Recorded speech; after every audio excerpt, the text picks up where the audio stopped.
Hey, welcome to the podcast, everybody. Thank you for joining me. Today is June 11th. It's Tuesday, and the markets are closed. The pretty much red across the board. This is one of those days where there's very few places to hide. The Dow Jones finished down about 117 points, pretty much on its low of the day. NASDAQ finished down 37. S&P down about 16.5 points to 1626. And it all really started this morning with the Bank of Japan. Early this morning, came out and said they're going to maintain their policy stance, and investors wanted more stimulus. And now that there's tapering talk here in the U.S., which we'll discuss in just a minute, if the Fed is going to taper, which I doubt, but if they are, seems like investors are now searching for, well, who else is going to keep the party going? Who else is going to keep stimulating and pumping money into the system so that we can continue to buy risk assets? And so when they didn't get that confirmation from the Bank of Japan, that started the selling kind of globally. And we've really saw selling really across the board in every sector. Some of the strongest areas that we've seen lately were some of the weakest today and the hardest hit. But you can see it here on the S&P 500, and we've been looking at this chart for a while, and I talked about the fact that we could get down into this range. I've taken off the box that I drew, and we did bounce right off of it the other day, and some people thought that would be a sustainable bounce, but we weren't fully oversold at that point. So, we did bounce, and now we're coming back. Now, if you kind of zoom out here, you will see that, again, the uptrend is still in place. And I think what's constructive is to, again, determine time frames. I don't think that this run is over that has started, a few months ago. I think this is going to continue, but we could see some, I've drawn a lot of different lines in here, and you'll have to pardon me for that, but there's a lot of indecision on the part of investors. And so right now, a lot of people believe that if we hold this area, then we will be off to the races. But I think this next support is around 1600, which is what we saw the other day, and certainly a bounce down to that would form this kind of double bottom, which would be the first one, this would be the second one, and then we would bounce off it and head up. I think what's and then obviously we could fall a little lower if we break through there, and this would be your next support around 1550 or so. But here's the deal: I think what traders have been looking at the last few days is this hourly picture. I showed it to you last time. We were making lower highs, and we broke down. We bounced off 1600, which we said we could possibly do. We did bounce up there, and now we're coming back down. And so again, if we can hold this area right in here, which we have so far, but we're right real close to it, then I think we will bounce. So if we bounce off of here and kind of go a little sideways, that's good. If we open up tomorrow and kind of break down, I think testing the $1,600 level is a foregone conclusion that we tested, I guess, intraday on, I guess it was June 6th or 7th. So looking at this hourly has been helpful in the short run. But in the bigger picture, again, we're starting to see some volatility return, and we obviously have to look no further than the volatility index, which was up about 11% today. It's up over 17, didn't reach as high as it has been. It's been around the 18 level, and you can see that's been kind of an area where once volatility reaches that point, the stock market investors have come in and bought stocks. So, again, until something changes, that may be the case this time as well. Now, we did see some things like, for example, the Japanese yen, which has been falling, which is why their stock market has been rising so fast, has reversed course and has been going up. And I think it's only a matter of time before investors pounce on this again and it goes back down. I don't think this is a change in the trend. I think we will actually see it roll back over at some point again. But this reversal here is what's really caused the entire stock market to sell off globally. Because remember, this whole thing is a chain reaction. It's not just these isolated incidents that are on their own. Everything is linked. If money is cheap one place, then that spurs buying somewhere else. So if money gets more expensive someplace, the opposite happens, and there's a chain reaction between the dollar, the Aussie yen, the gold, U.S. stocks, emerging market stocks, You name it. There's this huge chain reaction.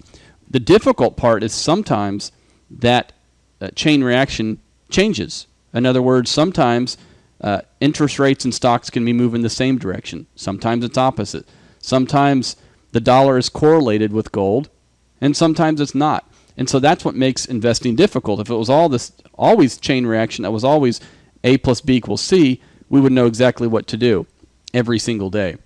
So that's changed. But here's the deal. I had somebody the other day ask me about inflation and whether I was worried about inflation. And as I've been mentioning, we are actually getting disinflation right now. If you take a look at this, this is a Dow Jones Commodity Index. Look, this is not what inflation looks like. Inflation looks like going from here to here, not from here to here. So we don't have inflation right now. Now, I'm not going to say we have deflation, and there's certainly various spots in the economy where we are seeing inflation, healthcare namely, but we're not seeing overall inflation when you look at wages, which is a big, big component. You're seeing home prices stabilize and do very well in certain areas, but overall, commodity prices are falling. We have gold, which is, I think there's better inflation indicators than the price of gold, but some people use that. And you can see that's been falling. It's been kind of bouncing around here at this lower level, but for the most part, it's been falling the last year. So we don't have inflation right now. In fact, what the Fed is trying to fight is deflation. And that's why when we talk about the Fed and what they're going to do, and there's been this big fear of tapering, cutting back their bond purchases, I don't see the evidence that they're going to do that. If we take a look at some of the things that the Fed has been looking at, and we've published them on the website, but if you look at what the Fed looks at, those things are pointing down. In other words, if they were pointing up, the Fed would be more likely to do this. So, the Fed may be talking rates higher, and it's working because rates have been moving higher. We moved from about 1.5% on 10-year Treasury up to 2.3 at one point today. So the Fed has been talking rates higher. We just don't believe that the economy can withstand higher interest rates. And so what you've been seeing lately is a lot of things being sold off that have anything to do with income, whether it's real estate investment trusts, whether it's bonds, whether it's utilities. Now you are seeing utilities in the last few days, and they look very attractive, but utilities have been an area that have sold off dramatically after having this huge run.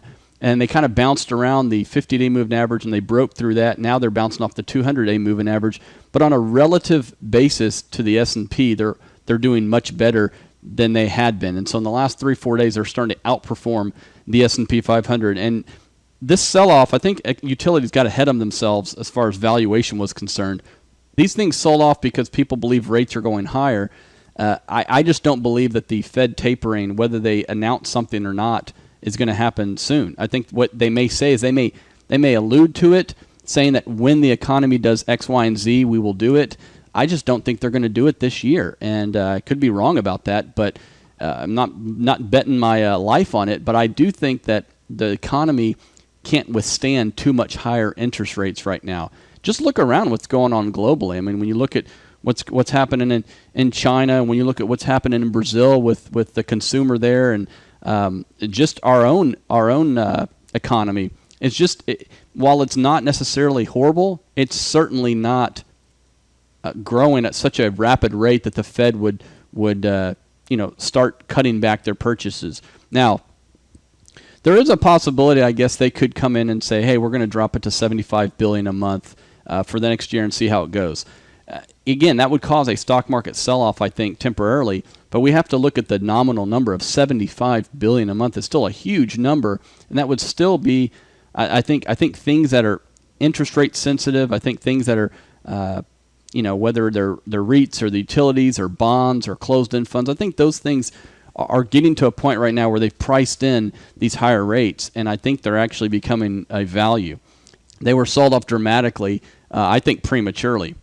But getting back to the markets, let's take a look at the NASDAQ. It's been holding up pretty well. Tech's still one of my favorite areas. The S&P we've already looked at here, and I've drawn all these lines, not to confuse you, but basically we're in a kind of an interesting area here where either this is where you should buy if the uptrend is still in place.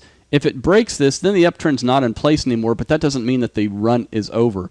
So again, today wasn't one of those horrible 90% down days. It was about 75 to 78%. So it wasn't all out panic, but there was a lot of things down. In other words, breadth was very poor on the day. You saw a lot of different securities down. Wasn't many places to hide as we've seen in the past. And then, of course, if we look at the Dow Jones looks pretty good. I think Disney was up most of the day.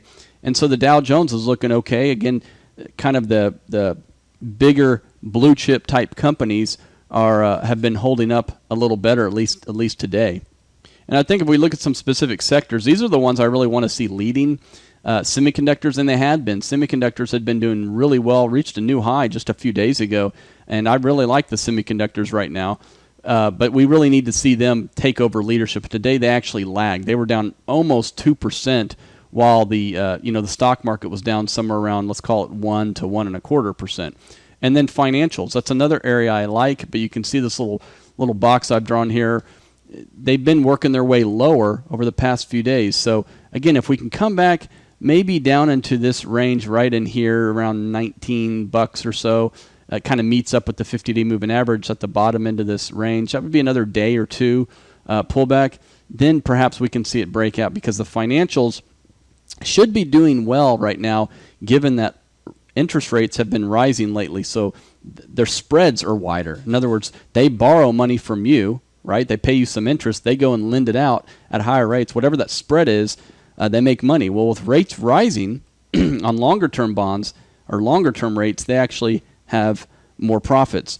I think what got the financials today was there's fear that perhaps some of these firms like the Goldman Sachs and Morgan Stanleys would have some losses from currencies if they're invested in different currencies.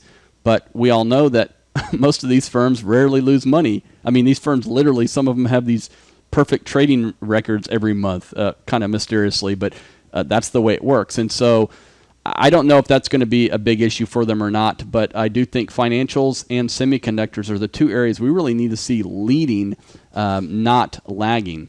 And then we've got the home builders last, and I think this is, again, you look at this picture here, it's a pretty nice pattern, but if it's going to bounce, it should be coming now. We've had these pullbacks right to this 100-day moving average, and this is why it's important looking at charts to use different moving averages, because everyone is different. It's not always the 50, it's not always the 200. Sometimes the 100 comes into play, and that's where it's happening here. So it should, this is where home builders in the past should be bouncing. And if they don't, then again we know, okay, we may be in for a little bigger correction than what we've seen all of this year, because this year we really haven't had any meaningful corrections. So watch the home builders too. Home builders, financials, semiconductors, those are the ones we really want to see leading if this market's going to continue stronger. And again, I think ultimately it will, because the economy either is going to get better, which is why rates are rising, it's better than we think, or the Fed will continue with QE 3 or 3.5, or dare I say QE 4.0. Has anybody mentioned that they could start QE again because interest rates have gone up too much lately? Nobody's talking about that, but that could be a possibility too. But either way, that's the stock market would like that. So I don't think rising rates is going to hurt the stock market, because the economy is getting better. Rising rates in a bad economy, that would hurt the stock market. By the way, I did talk about the yen a few minutes ago. This is what Japan's stock market looks like. You can see it's had this nasty sell-off, bounced a little bit, now it's selling back off again. I think there's a lot of people who want to buy this stock market when it gets down in this range down here. So a few more bad days and you could see Japan take back off again and kind of continue that, because they're the ones that are still stimulating a lot and kind of being short the yen. And long the Japanese stock market has been a really good trade for most of 2013 after doing really nothing for years. You can see this EWJ, which is a ETF for Japan, had just been languishing here and on its lows all the way until this year, and then we've seen this big burst, and now we're seeing a pretty big sell-off. I did have a question from somebody asking me about Exxon, and again, if you want to ask me about stocks, shoot them over and we'll take a look at them in a future podcast. But here's Exxon, and fundamentally I really like Exxon. Of course, it's a huge integrated oil and gas company, has a market cap right now. I believe they're still the largest company out there at over $400 billion. They took over Apple as Apple fell off there in the last few months. But Exxon, when we look at it here, obviously, nice company, has about a 3% dividend yield. But when we look at it technically, this doesn't tell you a bunch until you change the picture to a weekly. Now what we're looking at is we're going all the way back to 2008. So we had the crisis, financial crisis. Stock went from about 100 down to, let's call it 55, 60 bucks, a 40% drop. Now we're coming back to these old highs again, and it's been working its way higher, and we're getting close to the edge here, so to speak, of either it's going to fall out of this range to the downside, or we're going to break out to the upside. I will tell you that normally when you get to this close to the end here, it's usually bearish. So I would normally, without knowing anything about the company, I would say this is more of a bearish pattern because it took all this energy, the last 3 years to get back up here, and then we should see it fall out to the bottom. But what you've noticed here, and especially as a bull market matures, some people want to flock to growth at this kind of reasonable price, which Exxon is. It's a good, it's a solid company, obviously, and it's a safe company. And we've seen some breakouts here. So when we look at some of these companies, if we go back a few years, we see that basically the price is the same now as it was back in, let's call it 2007. It is due for a run. And if we were to kind of look at where the target would be over the next few years, I would say somewhere around $140 a share based on this technical pattern. And we've seen some of these breakouts already in things like Walmart. If we zoom out in Walmart, this was a company that hadn't done anything for years, finally broke out, kind of pulled back to the old breakout, and then off to the races. Same thing with Disney. Disney was in this kind of, again, going back several years, and then finally broke out. So Exxon, I think, could be the next to do that. But we certainly need to see the economy picking up. Hopefully a company like Exxon is taking advantage of the cheaper commodity prices, but they also in some respects get hurt by cheaper commodity prices, cheaper oil prices. So let's just watch that. But again, if the economy can reassert itself here and it doesn't fall apart, then I think Exxon would be something that if it does break out above these old highs, which is somewhere around, let's just call it $95. We're at 90 right now. $95 and it can stay there. I think it has a real good shot of continuing much higher because this is a stock, again, when you look at these Dow stocks, what you're looking for is one that hasn't done anything for years, but yet the story is still the same as it ever was. And what's happening is the profits are getting bigger and bigger. The dividends continue to grow, and yet the stock isn't doing anything. That's where the value comes from. But in the last few months, it's underperformed the stock market as it's just moved sideways here. But I think that's one to break out. So sometimes what you get, whether it's stocks or bonds or mutual funds or rarely mutual funds, but let's say your portfolio is you get these lumpy returns where you make a bunch of money all at one time because you're positioned in some things and you're getting positioned for them, and then finally it happens where it just takes off and everything goes at one time. And so basically your returns aren't as smooth. They're very lumpy where they're kind of back-end loaded. And that could be happening with Exxon where by holding it, eventually you're going to make some really good money in it because it spent a lot of time trying to get back just to where it was several years ago. So that's kind of the take on Exxon. But watch it here because it could break down. I like it longer term, but in the short run here, could it see 80 before it sees 110, 120? Certainly, especially if the stock market were to fall apart. Because it's such it's a very owned stock by many mutual funds, many indexes. So the fact that it's going down means the stock market's going down, and vice versa. So there's Exxon. Don't forget to send me the questions on those stocks. I'll be glad to take a look at them, share them on a podcast. Don't forget we are on Facebook, we're on Twitter, we're on iTunes, we're on eggerscapital.com. There's a free subscription on carleggers.com. So all that's there for you. And have a wonderful evening, and we'll talk to you soon.